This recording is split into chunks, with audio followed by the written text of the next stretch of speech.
Hello, this is Abby. Dear Abby, this is gonna be a long one. Oh boy. Dear Abby, how do you tell the difference between a new exciting crush and a rebound? Does it matter? Dear Abby. Dear Abby. Dear Abby. Welcome to our little corner of the internet. This is the Dear Abby podcast. I hope you stay and hang out with us. See you in a sec.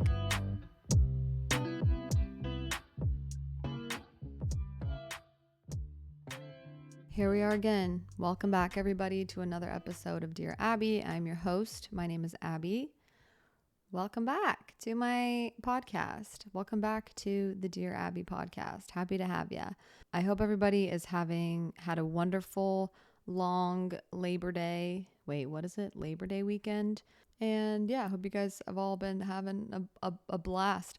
My Monday, I basically just did housework and then I painted and I cleaned out my craft closet because my crafting closet is getting a little bit crazy. It has a bunch of fabric that I still don't totally know how to sew and make anything other than like a quilt or banner type stuff.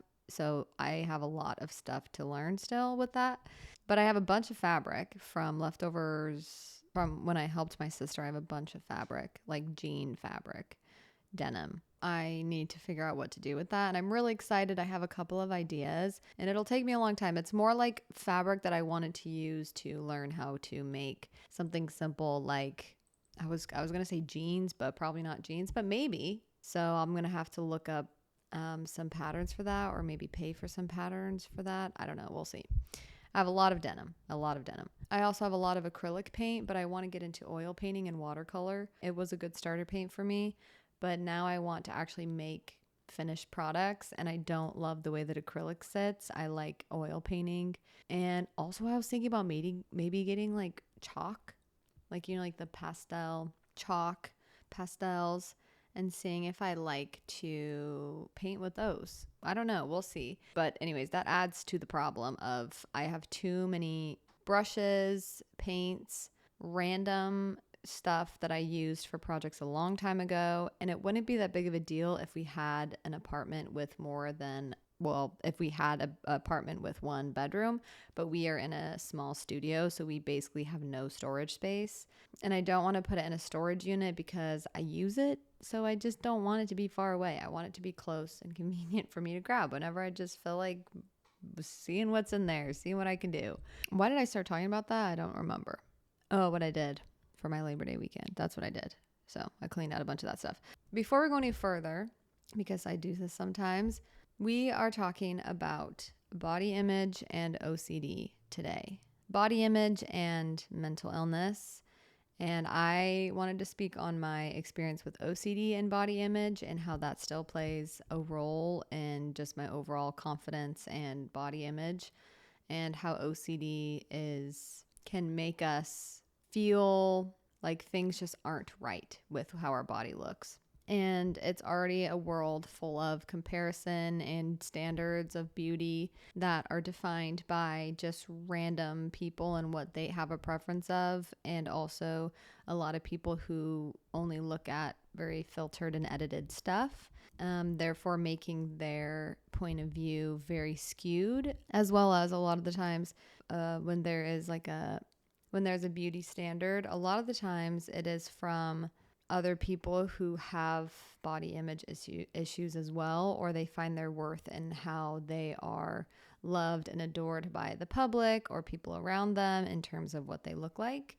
I just really don't like when anyone, but my experience only being a woman, is subtracted to just how attractive they are and any type of superficial rating of bodies, because all of that does feed into your subconscious, at least in my experience, and it starts to feed into your negative thought patterns. And also if you're susceptible to OCD, or if you experience OCD, if you have OCD, these small little signals and little things that we hear from other people can get into that space, and OCD can start to use that against you and make it become an obsession of what you look like, that something doesn't feel right. You might not feel even.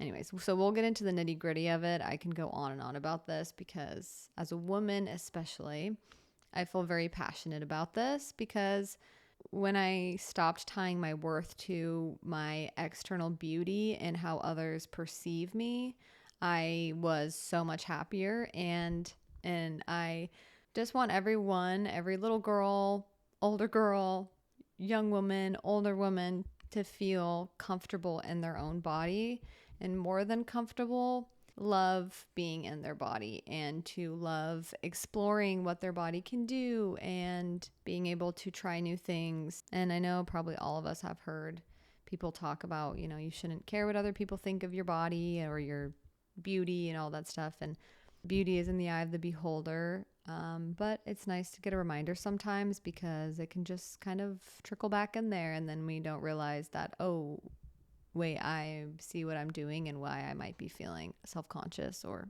just maybe feeling a little bit insecure or not feeling like you're allowed to take up space in your own body and you're allowed to explore and see what you like to do and take up space in this world with your body, with how you look, and how that also can get worse with OCD and what that can kind of look like, the obsessive part and the compulsive part, and just how tiring that can be and how hard it is and painful. So, but before we do that, let's do some dubs and L's because we didn't do those last week, I don't think. Today's dub, my dub for this week is that my car is clean. Everything is organized in my car. The only thing is it's not vacuumed, but I don't love to vacuum my car because it just gets really messy really fast with the sand. I secretly love having sand in my car. I know some of you might be thinking, you're a sick freak. And hey, I like a lot of sand in my car. I don't like little pieces of crumbs of food, okay? There's a big distinction between crumbs and food and stuff like that in my car versus sand, because sand feels like beach days. It feels like, oh, I'm getting in the car after I was frolicking around on the beach in the water, and so what? I got some sand in my car. Sue me. I also like the smell it's not, I don't like musty smell. Okay, just to be super clear. But there is a smell of like salty sandiness when it's in your car. And I don't mind that smell. I think that might be weird, but so be it. I enjoy it. So that's my dub, as well as we went to lots of dubs this week. My family was in town and we went to Disneyland. I haven't been to Disneyland since I was in high school. So it's been about 10 years, and it was amazing. The first couple of hours, it was just Keaton and I because they were bringing the kids. So it took everybody a while to get there. But Keaton and I don't have kids yet. So we just went in there, did all of the classics like Pirates, Indiana Jones, like all of the ones that usually take forever to usually have like a pretty long line. But we just kind of walked right in, no lines. So that was really nice. And then a couple other ones like the Haunted Mansion, just real classics at Disneyland. The first couple of hours, it was fun, but also I was kind of disassociating a little bit because Disneyland is just there's a lot of stuff to take in. And also when you're like excited about it, sometimes it's like, I usually get let down, but that's also because I just get overwhelmed with like sounds and a lot going on. So sometimes like my body just kind of detaches, my brain detaches, and I feel like I'm just watching myself go on these rides, but I'm not like experiencing them. And it's a weird thing. And this is a very specific thing, but I just know other people have experienced that. And then I was kind of let down. But then in the middle of the day, once my family got there and we went on a couple more rides and there was kids there, then I started to feel a little bit more calm and could enjoy the rides more. And I was just overall very excited to be there with my parents because I haven't gone with them since I was probably like 8 years old, if not younger. Yeah, it was just a magical experience. I think the older you get, the more you just cherish any time spent with family. or friends and loved ones, because I don't know why I'm crying. Everything's totally fine. But I love California, but sometimes I just miss my family. And I wish we could all live on like a ranch, a family compound, even though I'd probably go crazy and leave eventually anyways. But it's just like a weird thing because I am really happy here. And I also really miss my family and wish they all just lived here. If I can ever convince my parents to move out to California, which I probably can never, that's fine.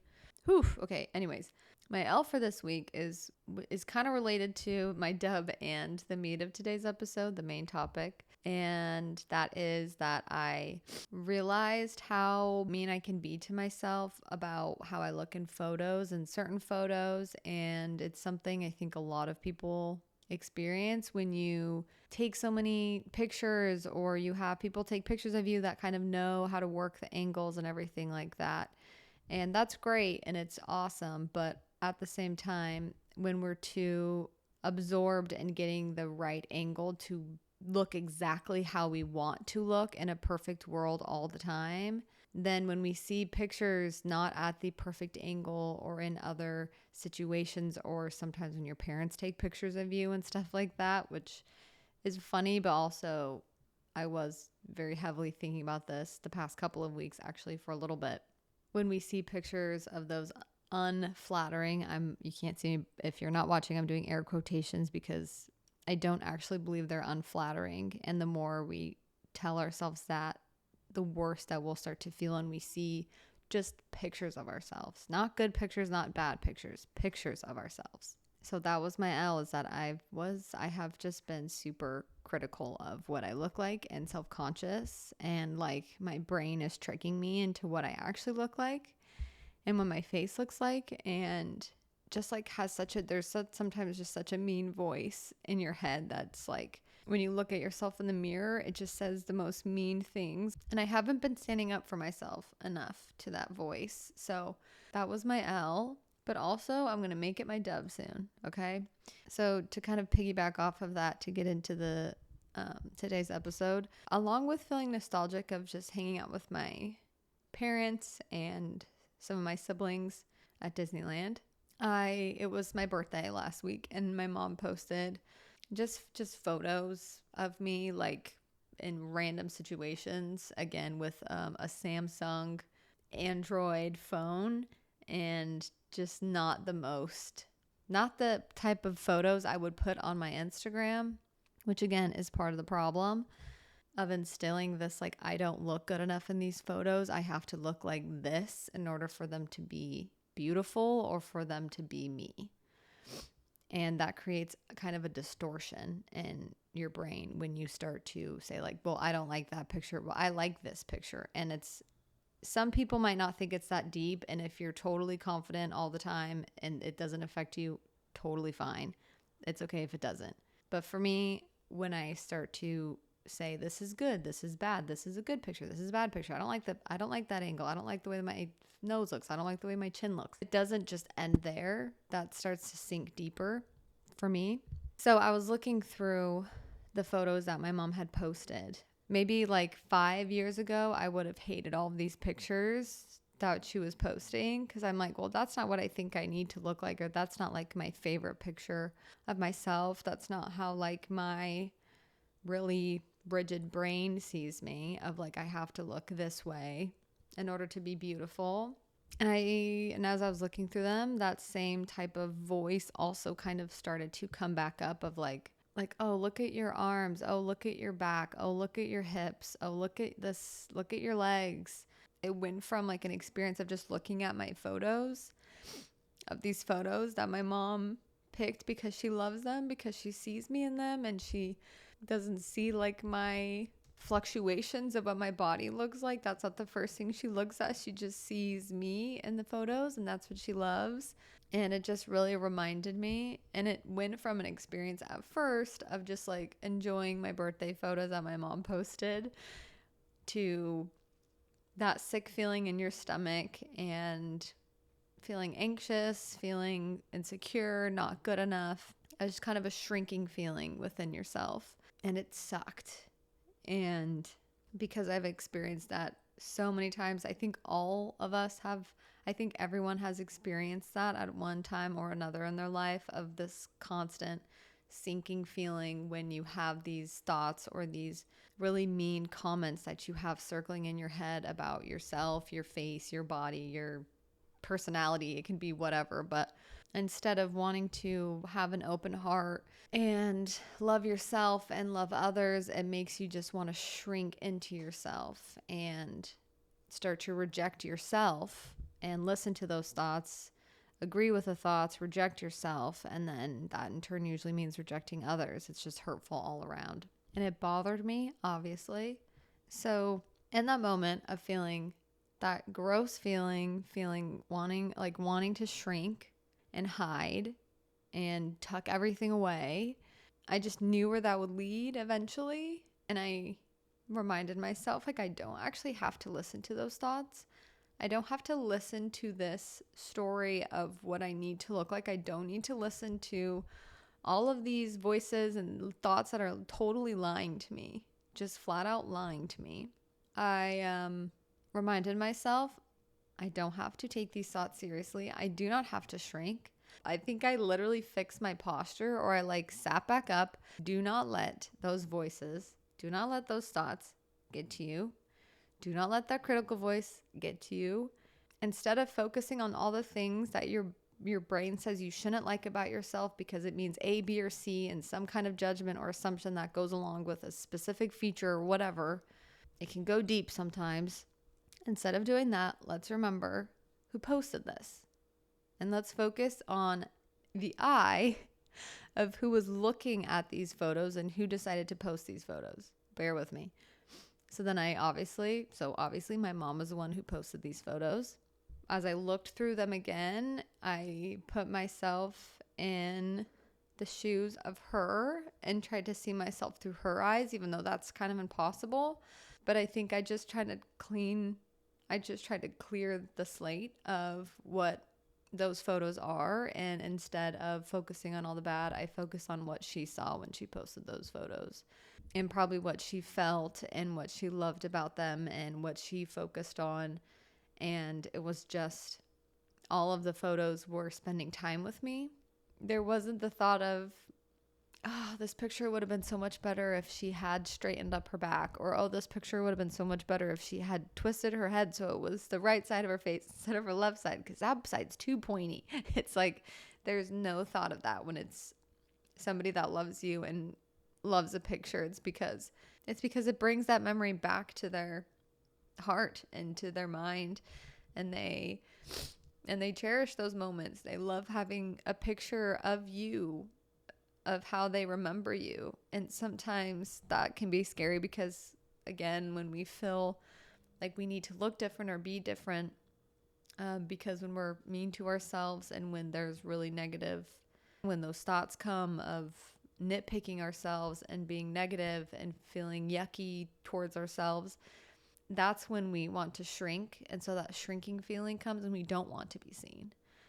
Like we want to hide. We want to hide so badly. So sometimes it can almost feel painful to be seen in a photo, to be seen, period, but to be seen in a picture of, like, that's what you looked like at that moment.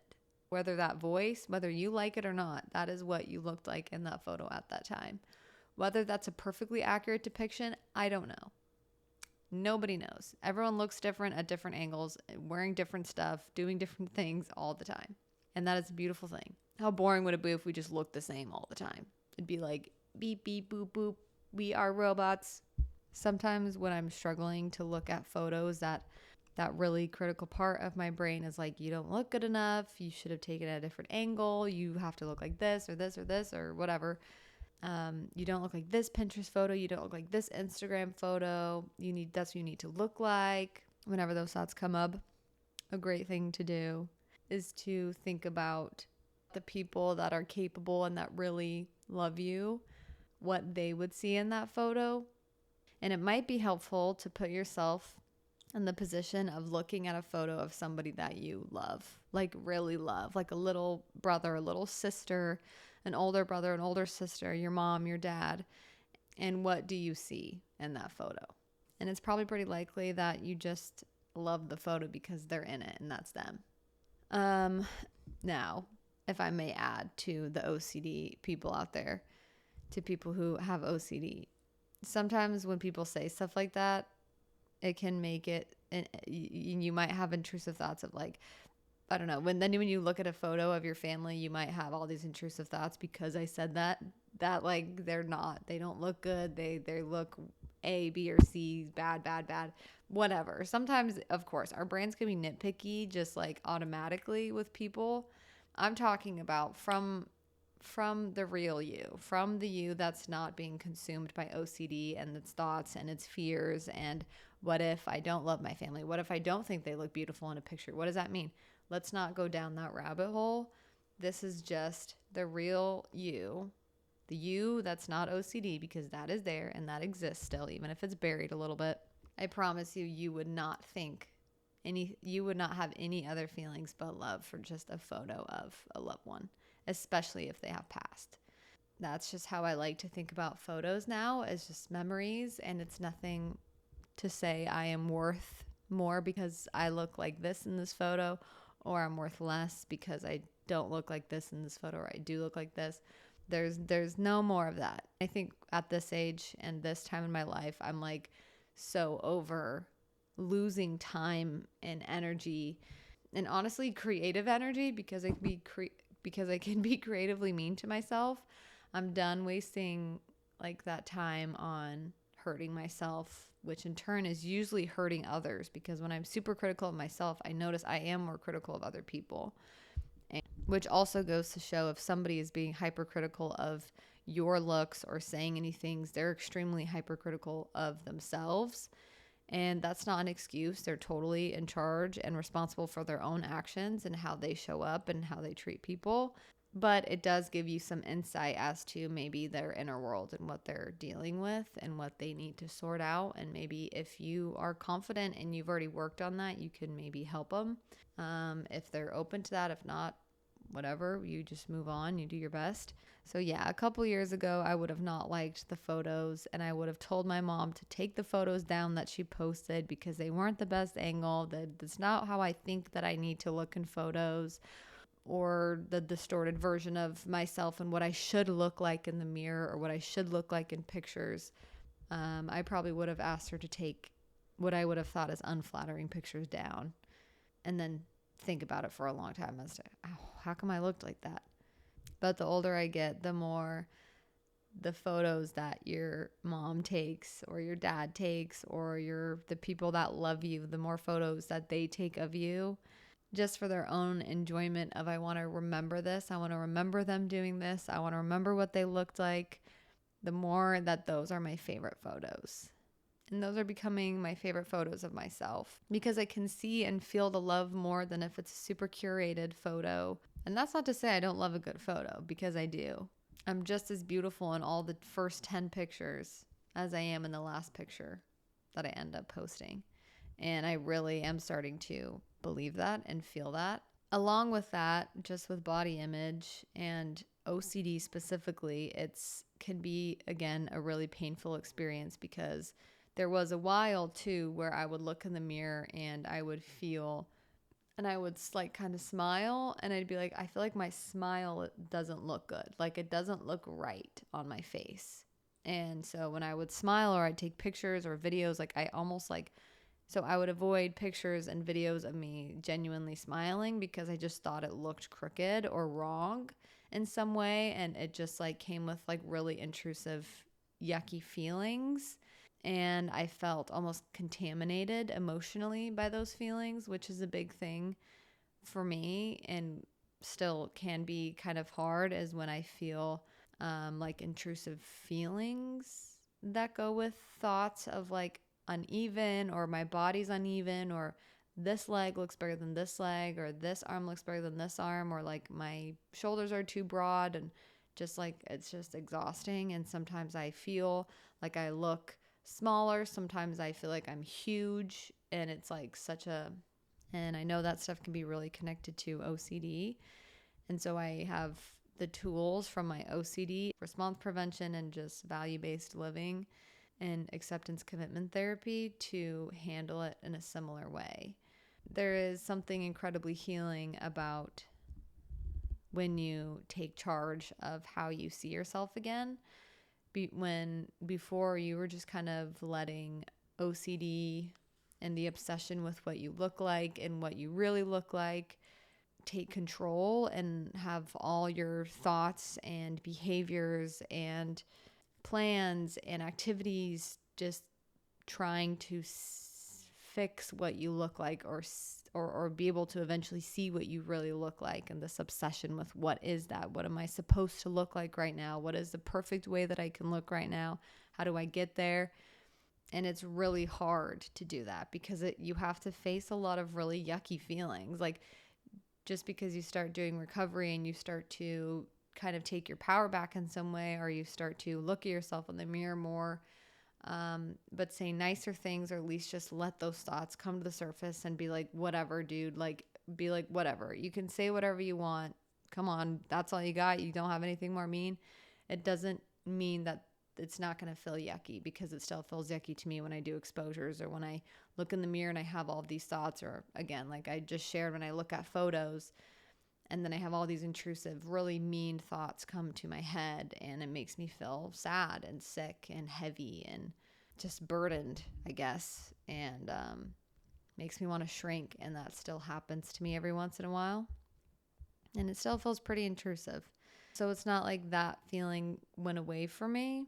It's still hard, but it doesn't last as long, and I don't let it consume everything for weeks and weeks and months and years sometimes. With OCD, obviously it adds a layer of obsession and needing to fix or figure something out. Again, I think a big thing for my body image was like, what do I actually look like? Like, how do my arms actually look? How do my legs actually look? Is it this how they look in the mirror, or is it like this angle is a better depiction? And it was an obsession with like, what do I actually look like, as well as not feeling even in my body. So I would do kind of body scans of like, okay, my arm feels like light, but my left arm feels light, but my right arm feels heavy. Like maybe my right arm is big, or I have something wrong with my right arm, or I need to, I don't know, just weird, uneven stuff that I think stemmed from an inner fear of just not feeling comfortable in my own skin, because I didn't feel like I was beautiful, and because I thought that beauty came from external and what other people will say and how other people compliment me. And just that I can live up to a standard that I see online. Like if I can live up to that standard, then I am beautiful. So if anytime I didn't feel like I was living up to that standard, I was then not beautiful. That was kind of the belief, or the underlying belief, fear thing, insecurity that I had. And so once I recognized what the underlying fear or belief, limiting belief is, it started to help figure out how I was going to push back and feel good in my skin again. I always feel like with my body, the happiest and the most confident I feel is when I'm just moving and I feel free in my body. I don't even know what I look like when I'm the happiest in my body, because I'm not thinking about it so much. And I think that's also a hard part, is to let it go of trying to achieve a certain level of, being parallel with the beauty standard or something. And so sometimes if we're chasing that and we don't want to let that go of this, like, but I need to look and I need to feel like I have made it in that beauty standard. So if it's hard to let that go, then that's kind of where it will never feel like enough to where you are right now. And also the beauty standards will always change. So it's not even something that is achievable. I also refrain and try not to say, having curly hair is in, so it's cute now, and stuff like that, because I think that just, and again, some people might be like, this is way too deep for this, but this is just how I think and how I feel. I don't even like saying that, like things are in or that's trendy now, because then that's still like you're making that the internal standard for what is okay and what's not okay, is just if it's trendy. if it's lovable right now to people, if it's popular to people right now. Because then when it changes, then what do you have left? If that's what your foundation was for feeling beautiful and feeling in love with your body, for feeling beautiful and feeling comfortable in your body, then once that's gone and it changes, then it just crumbles down. Obviously, a big thing for me with feeling confident is where I place my worth, and that is not in the beauty of my body. That is not in how my body looks. It's what I do with my body. And also, I believe our worth comes from God and what He says we are. And that is really just like nothing can top that, as well as nothing has and never will top that in terms of trying to achieve something. Anytime I've tried to achieve like this perfect standard of something, it might kind of flatter me and it might feel good for a second and I might get validation externally, but the inside feels like it's missing something. And a deep part of me feels like it's not being seen or loved. So then when I redefine beauty as to what God says about me, it changes my life, just for me personally. If you don't believe in God, then you can find something bigger than you to believe in, and just know that you have so much worth and that your body is not. Just remind yourself that your body is not all you are worth. You have a beautiful mind, heart, soul, and body, and that's all together your beauty. Also, I think along with that, this is kind of random, but this might feel random, but maybe people have had this experience with OCD as well, like moral OCD or scrupulosity or anything like that. It always made me feel bad for when I did feel beautiful, or when I felt sexy, or when I feel cute, or like anything that's like, oh, I like myself. I like my body right now. I like the way that my face looks. I like my makeup. Sometimes I would have like an OCD obsession with, is that bad? Is that right? Is that wrong? Should I feel confident? Should I feel sexy right now? Is that weird if I do? Is it bad? And it would just make me second guess or feel guilty almost if I was confident in my body. And so that would start this whole cycle again of, okay, well, now I can't feel comfortable in my body because maybe it's bad and I shouldn't feel this like, and then it would turn in kind of into shame. And that was like a whole different thing. So I had to, and still have to keep training my brain to feel okay with being confident in my body. And also it would make me feel bad if I tried to look nice or tried to feel beautiful by taking care of my body, or by shaving, or by doing my hair nice, or spending a lot of time on my hair or my body or my face or my makeup. Sometimes my OCD moral stuff would like scratch at me and be like, hey, you shouldn't be spending your time doing your hair or your makeup. You should be doing something better. And sometimes I would just have like this wave of guilt come over me for spending time doing my hair, spending time doing my makeup, or trying to like buy something pretty for myself and feel pretty. So that was also a hard thing to balance, because I don't think that like your physical beauty is the most important thing. And at the same time, I do think it's important to take care of your body because it does help your confidence, as well as just hold yourself in a certain way. And it feels good to feel beautiful and to take care of your face, your hair, your makeup, your body, in whatever way that you want to. And so anyways, that's like a whole other side quest that my OCD had of, okay, now you feel beautiful, but now you should feel bad that you feel beautiful because now you're too obsessed with yourself and now you're too confident, but you should feel a little bit insecure because that makes you a better person. And like, and that is exhausting. But the main things are, you don't have a better or worse side of your face. Okay. I used to not like the left side of my face because I thought it was pointier. And it is. It is pointier than my right side. But now I find it beautiful. It's a beautiful pointy left side. Just be careful not to further distort or fog up your brain and your perception of yourself by only liking a certain angle of your face or a certain angle of your body. Your body looks the way that it looks. Your face looks the way that it looks. I think one of the most important things for my OCD and how it was affecting my body image was just to stop distorting and further creating a distorted image of what my face and body looked like.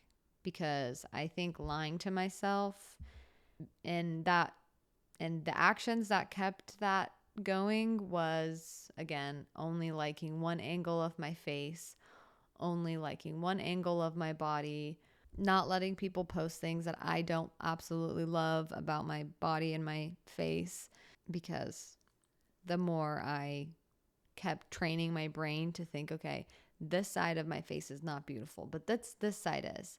So everything has to be this side and this side is not beautiful. Then it was like half of me was beautiful and the rest should be rejected, is what I kept telling myself by only liking one side of my face, or, it could be whatever. I just think for me that actually really helped my body image, because then when I saw me, I saw me. I didn't see how I'm supposed to look in a photo or this ideal version of me. It was just, I saw me and she is beautiful, and your body is more than an object for other people to project their insecurities onto. Your body is made for a lot more things than that. And in this world, sometimes it can feel like all our bodies is just a canvas for other people to project what they think the perfect woman should look like, what the perfect man should look like, what's flattering, what's not flattering, what's pretty, what's not pretty. And that's not fair, and that's not what your body is made for. I can accept that that's how a lot of people still treat other people and treat themselves, but that's not how I want to live my life. That's not how I want to be. That's not how I want to let other people treat me. So the quicker we learn that that's what other people sometimes do, and the faster we can protect ourselves from that, the happier we will be. I hope any of that made sense, of course, as always. Well, I think that's going to be it for today's episode, actually, because we don't have the Dear Abby. I forgot for today's episode.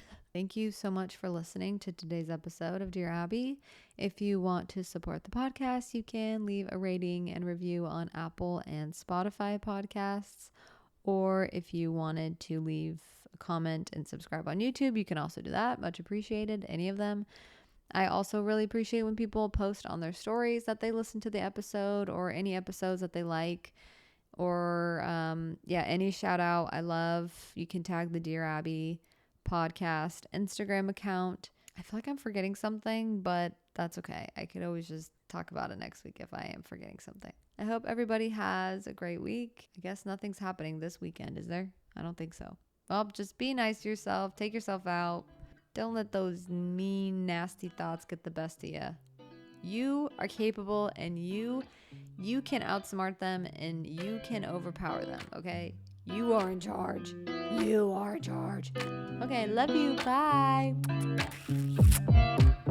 우회전 taking a ride to Johnny Lake 눈치 보면서 들어가야 할 때 찾아 나머진 바빠 개설레임 바꾸는 사람들